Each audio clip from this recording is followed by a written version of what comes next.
Welcome back to Leeds Lately. As you can see below me, Leeds have just won 2-0 against Norwich at home. Before we get into that though, make sure you go ahead and hit that big red button down below. Leeds, like I said, have just won 2-0 against Norwich in a game where, again, we played really, really well. Goals coming from Solomon and Dan James, who assisted each other for both the goals, so that partnership seems to be working well on the left and right wing, with obviously the option of bringing on Ramazani as well, who had a few good shots. We'll do what we usually do, and we'll talk about Norwich a little bit first. I thought Norwich were decent in that they kept... Well, look, we scored within 31 seconds. That's the first thing to say. We scored very early on. 31 seconds into the game, we were 1-0 up. It was very similar to what happened against Sheffield Wednesday, to be honest. They obviously have come into the game and thought, do you know what, let's be solid. Let's not concede early, and then instantly conceded both of these last two games. But for the rest of the game, Norwich were decent at keeping us out, but didn't really look like they were ever going to threaten anything, really, at all. Obviously, they didn't have Borja Sainz, who's their top scorer by a mile. Kenny McLean, who usually is pretty good, breaking up play in midfield, playing the ball forward, carrying it out, passing, tackling. Everything seems to be quite well-rounded about Kenny McLean usually. Non-existent in this game, really was. I honestly didn't really notice any of their players. I think in the 90 minutes, well, certainly up until right at the end, they'd only had one touch in our box that entire game, which is crazy when you think about it. I think at the end they had a corner, and because they crossed it in and someone got a little touch on it or something, they may have had two touches in our box, but it's still mad that we can defend that well, really, and keep them out so much that they end up really not having any chances at all. So we won 2-0 without them laying a glove on us at all. And again, that partnership between Ampadu and Rodon blossoming again. And I think that's what, when we went on that ridiculous run last season, we are now 9 games unbeaten. I think 9 games unbeaten.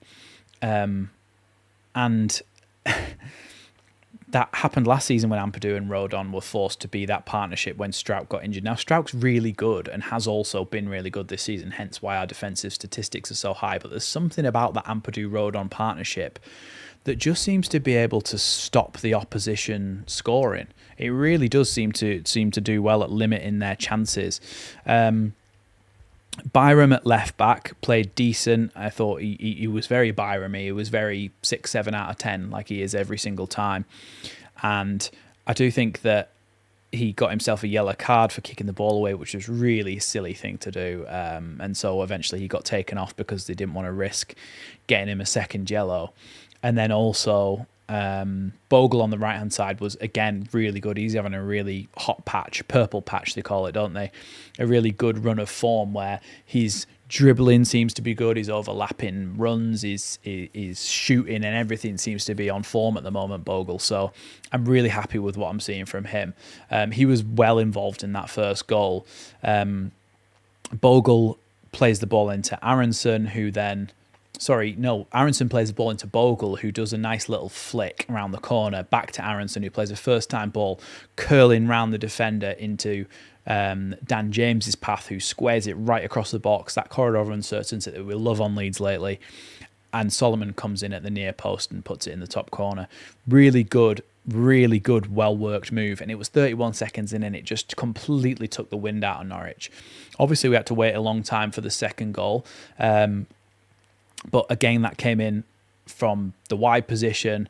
Firpo tried to square it across. It was headed back. Aronson tried to flick it backwards. It was kind of a bit scrappy and a bit of a mess, but then the ball eventually found its way out to Solomon, who curled one in swinging towards the back post, where Dan James just volleyed side foot past the goalkeeper. And that was that really good finish and a really good move again from those two players linking up. And I thought the way that we controlled the game was important tonight. Like I said, Kenny McLean and their other midfielders, who honestly I couldn't really name.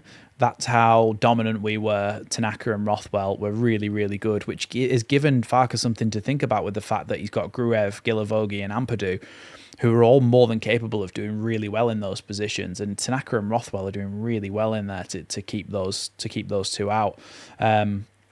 When Gruev came on, he was good. Gilavogi nearly getting in at the back post to score, which would have been great to see. But he again, strong, dominant when he comes on. It just seems like when we make substitutions, we never really get any weaker. And it's really good to see that we have that kind of depth. Obviously, we won't harp on about it, but we do need support in that number 10 role, which we'll talk about next. Aronson was really good on that first goal. And I think overall in the game, he was decent. But you could see towards the end of the game, he was knackered. He really was getting tired. And that's when you need somebody to come off the bench and be able to deputise for him. You need somebody who can play that number 10 role, which is why it's important, I think, we get someone in. Even if it's a loan signing or if it's a cheaper signing of someone that can be an understudy to Aronson, get something done. Because I want to see Aronson be able to be rested with the chance of this player coming in and doing something good as well. Maybe like a little bit of a different mould of player to Aronson. Something needs to be done in this window to get you the kind of number 10 role that's going to open up chances in the opposition. A little bit different kind of player to what Aronson is. Like I said about Dan James and Solomon, they were both really good today. Both dominating the wings, crossing the ball into the box, doing well in those situations. And then Piru as well. I want to talk a little bit about Piru because as well, he's another one where he doesn't really have solid backup. Yes, you've got Mateo Joseph, but I mean, I tweeted out earlier today that Joffy has more of a proven track record after his goal against Hull. He's got more of a proven track record than what Mateo Joseph has. And Mateo Joseph is still consistently getting chances while Joffy is being sent out on loan. So maybe, yeah, there is different type of mould of player. He was played as a striker. Joffy, couldn't think of his name then. Joffy was played as a striker under Marsh, but then we're not trusting too much what happened under Marsh as a kind of barometer of where we are with certain players because it was chaos ball, wasn't it?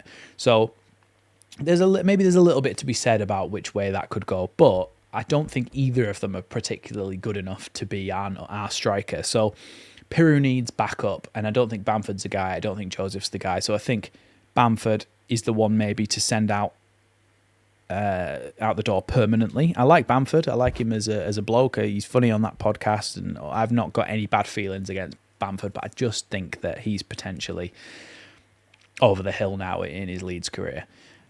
Then you've got Mateo Joseph, who I just don't think quite good enough, just doesn't seem to be able to do the business. And Piru will come back to the game now. People consistently kind of criticise Piru and what he's doing in the game. But I think what you've got to remember about Piru is that he's the number 9, he's the striker. So the striker, it hasn't always got to be involved in the game to the point where they can score or open up space for a chance and someone will still say, well, he didn't do anything for the rest of the game. 31 seconds in, Piru and Solomon are making the same run to that near post. But what happens is Piru goes, no, I'm going this way, and he pulls off to the back post. I think he takes 2 Norwich defenders with him, which is the only reason that Solomon's in enough space to score, because they think that Piru's more of a threat than Solomon is. Solomon runs to the front post, scores from Dan James's cross. Piru doesn't get any of the plaudits, but he's at the back post with 2 Norwich players going, well, bet you're not happy that you came with me now. And I do think that goes unnoticed and undervalued. The other thing about Piru is the ability for him to keep the ball moving quickly is something that I really appreciate as well. There's a lot of time we spend saying that Leeds don't move the ball fast enough. We say that Leeds aren't able to move the ball fast enough, which doesn't then allow for spaces in the opposition defence. Piru's someone who always does keep it moving pretty fast. If the ball comes to him, it's a first-time pass back to somebody else. And I think that's something that he's learnt this season, as opposed to last season where he did slow things down quite a bit. I think this season he's much more likely to play a first-time ball to a teammate, or play a ball and spin, or sometimes he'll take the ball with him and he does go on little mazy runs sometimes and then passes the ball off to a teammate, but a lot of the time he keeps the ball, and I like what he does with his runs, his opportunities for other players by opening up space for them through his runs. I appreciate what Joel Peru does. I want a backup for him, though. Anyway, Leeds won 2-0. Very positive game. Very happy with the result, and I think we should be extremely happy going into the next games now. With the FA Cup coming up in a few weeks or a few days, I lose track of what games are what. But no matter what, we'll be live and we'll be a match reaction as well. So stay tuned. Make sure you hit that big red button down below. Hit the notification bell so you don't miss an upload. And I'll see you in the next one. Thanks for watching.